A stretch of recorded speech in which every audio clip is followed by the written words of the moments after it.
Закрытие автозимников традиционно предвещает о том, что лед скоро пойдет, и якутские спасатели уже приступили к финальной стадии подготовки к паводку. Сегодня сотрудники районных отрядов службы спасения в рамках подготовки к весеннему половодью провели тренировки по беспарашютному десантированию. Подробности в материале Афанасия Николаева.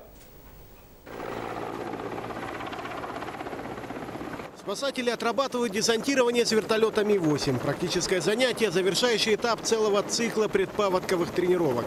В спусках принимают участие 38 сотрудников из Алданского, Вилюйского, Нерюнгринского и столичного отрядов службы спасения Якутии. Выполнили по 3 спуска с вертолета, все участники тренировки. Значит, первый спуск с высоты 20 метров, затем 30 и 40 метров. Значит, тренировка прошла хорошо.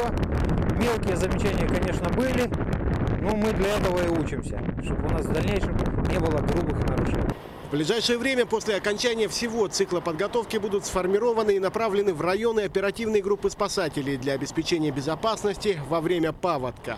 16 апреля уже появится более уточненный прогноз, как будет у нас проходить весенние паводки. Но готовим оперативные группы по всем крупным рекам, и по мере прохождения ледохода оперативные группы спасателей будут сопровождать.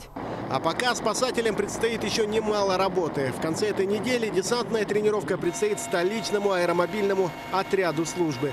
А уже завтра на учебно-тренировочные спуски уже на реку отправятся спасатели водолазного поисково-спасательного подразделения. Афанасий Николаев, Сергей Алексеев, НВК «Саха», Якутск.